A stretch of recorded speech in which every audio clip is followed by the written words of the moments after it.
په دې سره د صدر نوارو برخه ته شو کاغذونه کتل شروع کی چې موږ نه څه غلطي شوې ده او ټلیفون کولو پرېږدي. میلان د ځان د قابو کولو ډېر کوششونه وکړي خو صبر ونه کړي چې اورنګ اوچت کړي. وي موږ ته چېرته کمزوري خلک ښکارو سو. د دې پورېدو سره د شمالي کوریا د صدر مازه خراب شو خپل فوج له اډر ورکړي. موږ به د دوی نه د ملک واپس اخلو او په دې سره میلان هغه تعلق کم چې دوی ډېر په سخته باندې جوړ کړی وو ته به بربادېږي. په ټي وي ګانو باندې د جنګ متعلق خبرونه شروع شي او د دوی ټولې ادارې په منډه شي. یو پریس کانفرنس راغواړي ولې چې دې ته خبره وه که چا رانه سوال وکړو نو هر څه به مې ورته صفا صفا ویلي. د دې د وجې دا په هندرانو کې ښه تیزګانې ولګئ چې صحافیان رانه سوال کوي چې نه اورمه خو چې دا تقریر شروع کړي نو هغه بدلي چې پس سره صحافیانو ته داسې ولګي وي که چېرې دا کڼه شوې او ولې چې دا خبره خورېدې شوه په دې کې دې سکرټري ځان رورسوي چې په لیدو سره میلان سخته خوشحاله شي او دې ته ووایي وي ځان د قصده بېهوشه کړه چې ټیکهدار په منډه باندې راشي او دا په کټ کې واچي او د هغې په ځای باندې سکرټري یې میډیا ته ور وړاندې شي او د هغوی د سوالونو داسې جوابونه ورکړي چې هغوی ټول مطمئن کړي. خو دغلته کې د شمالي کوریا صحافیان هم موجود وو چې دنه داسې سوالونه وکړي چې لږ او چې کله پوه شي چې حالات د قابونه بار شو نو کله د ځان نه څپېړه وباسي او کله په ځان وباړي او په اخره کې ځان ته په کنځلو شي چې پس سره د دغه ځای کسان ورله په خوله لاس کېږدي او په دې سره دې د میلان عزت غر کوپر کړي. دا سکرټري ته د قاره چغې وخي چې په دې کې دې کسان راشي او دې ته ووایي چې شمالي کوریا سفیر تا سره ملاقات کول غواړي چې پس سره دا سخت خوشاله شي. دا ځان ښه تیار را تیار کړي او هغې سره د ملاقات دپاره لاړه شي. هلته کې هم دا خپله خوله قابو نه کړی شي او د خولې نه ورته ده وخیچي وي تا ولې لکه د بد خنځیر غوندې مخ راچولی دی او په منډه باندې دواړه د میډیا وړاندې کېږي. هلته کې هم دا څخه خبره ونه کړي وي د دې په تعلق باندې موږ څه کوو دا خو بدماشان دي چې سکرټري یې ورته اشاره وکړي وي مخامخ لیکلو نه خبرې وکړه چې دا د هغې د ویلو نه انکار وکړي او په سبا باندې دوی تعلق په خوشحالۍ کې پارټي را جوړه کړي چې سفیر یې په غوسه کې خواله راشي او ورته وایي وي دا خوله به دې سمه خوځې ګینې زموږ مشر به درنه دا ملک واپس واخلي تاسو دې قابل نه یې. دا منظره چې کله سکرټري وویني نو په خندا کې د میلان خواله راشي وي ته له دې نه کمزورې څه دا مخ پې ووخه چې هغه ورته وایي وي زه تا ته څه کمزورې ښکارم څه په یو سوک باندې دا ټوله غوسه وباسمه او په دې سره هغه خفه شي او په غوسه کې دې ځای نه لاړه شي او په یو ځای لوبې سره عام تعلق ورسره هم ختم کړي او په خبرونو کې ورپسې خندا شروع کړي. وي دا د دوی د مشرانو ګناه ده کس نه کس ګوري نه او سیاستدان ته نه جوړي. د دې هر څه نه چې کله صدر خبر شي نو د غوسې نه لیونی شي او میلان د شرم د لاسه د 2 کالو دپاره د سیاست نه استعفا ورکړي او د خپل کلي په لور روانه شي او هر څه تباه کړي. خو د ځان نه د ډایرکټ خبرې د عادتونه باسي. دا چې کله کور ته ورسي نو ویني چې کور یې ټول ورانجاړ پروت دی او رندار یې د ماشومانو په ټپ کې لامبي لګیا چې دا خوله را قابو نه کړي شي او ورته ووایي وي تاسو خو د دې کوره سم غوجل جوړ کړی دی لکه د ځناورو غوندې پکې اوسېږي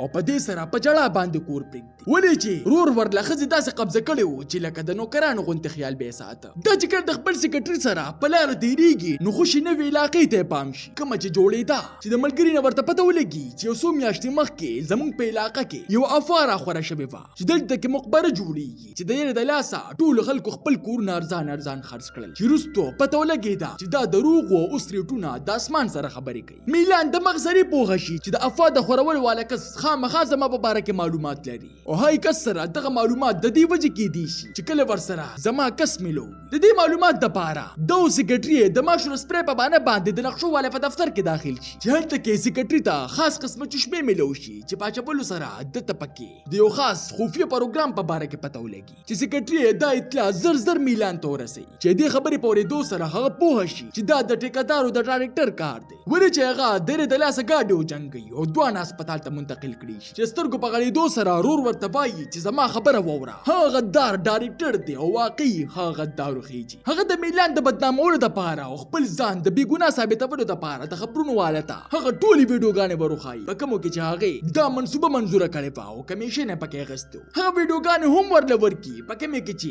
دې د ګند د صفا کولو ډرامه کوله او په دې سره دا دومره بدنامه شي چې په نیټ باندې په دې پسې خلک خنداګانې شروع کړي او د دې د 2 نمبرې د ویډیوګانو دا کلیپونه ګردش شروع کړي. دې سره ډایرکټر داسې دوکه کړي چې دې سره د ځان په باره کې یو ثبوت هم نه پرېښودی او دوی یې په یو لوی مصیبت اخته کړل. په دې کې د خواله هغه ځوان بیا راشي کوم چې د ډوبېدو نه بچ کړي او د دې په زهريله سیمټو باندې تحقیق کو. هغه میلان تو وایي ویل ټیکدارانو ډایټر ز په خپل کسانو باندې وغلم خو دا غي باوجود ما خپل ریسرچ لیبارټری ته لیکل دي چې په لیبارټری کې دا ثابت شي چې په هغه سیمټو کې زهريله کیمیکل د حد نه سیوا دي. خو مسله دا و چې د قانون مطابق په ټولو سیمټو باندې پابندي نشو لګیدلی. زیات نه زیات کمپنی با جرمانه شوی و. دا ځکه دی شي چې د حکومت ته دا ثابت کی چې د وجې سمندر سقا کیږي او کبان مري. بیا منسوبو درې دی شي د سیکریټري خزا د مشوره ورکي چې موږ د باران په ورځ باندې د سمندر غاړې ته سپین پاوډر واچو او بیا دا غي ویډیو په سوشل میډیا باندې ورکو چې د کبانو د مړ کېدو د شاته د دې لاس دی. په دې سره به موږ دا منسوبه بند کړو. دا طریقې د ټولو خوښ شي خو دې باران ته د انتظار په ځای باندې د اوبو ټینکر د غزې ته پوزي چې دا غزې د سکیورټي والا په شک پیدا شي او دوی گیر کی چې شپې په وخت کې دوی ته د نقشې والا رنگ راشي. ما هم په قلار پرېږ دی او ځان هم کنه سمېږي نو ما د ستاسو یو داسې مصنوعي تصویر تیار کړی دی که په نت مې ورکو نو بیا به مو یو سترګه خاندي او بل جاړي چې دوی ورته په مینتونو شي چې څنګه تاسو وایي هغه څه بکو. که چېرې داسې مو وکړل نو موږ به د شرم د لاسه خودکشي وکړو. په دې سره د نقشې والا د کسانو ښکته ګاډي ته پام شي چې اور پې لګېدلي چې دوی د دې موقع نه د فایدې په اخیستو سره ښکته لاړ شي چې پته ورته ولګي چې د اور د لګولو والا کس د میلان رور دی. دوی هغه ته د پټېدو دپاره ووایي خو هغه دومره په ګرمه کې راغلي وي د دوی همت څنګه وشو چې زما خور یې غوا کړه. ته ما ته وښایه چې په څه سره دوی ترې رامنډه کړي او پته ورته ولګي چې ټیکدارانو ډایرکټر او بدنام د نقشو والا په خپل منځ کې خبرې کوي چې دوی د ځان نه میلمانه جوړ کړي او وردن نشي او بیا تنه په خپل موبایل کې ریکارډینګ شروع کړي او هم په دغه وخت کې په مخامخ بلډینګ کې اور لګېدل شروع شي. د هغه بلډینګونه چې ټیکو ډایرکټر او د نقشو والا پکې خپل ټولې پیسې لګولې چې دوی د روان دي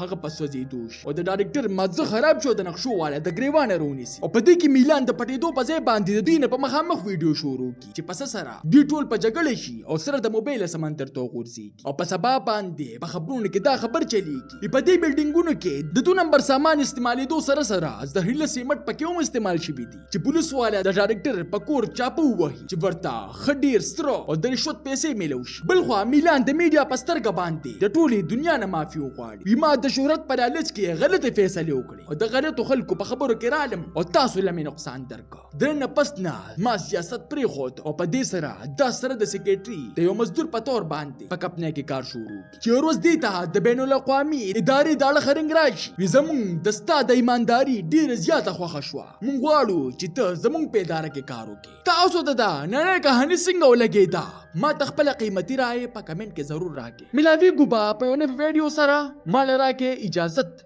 بای بای.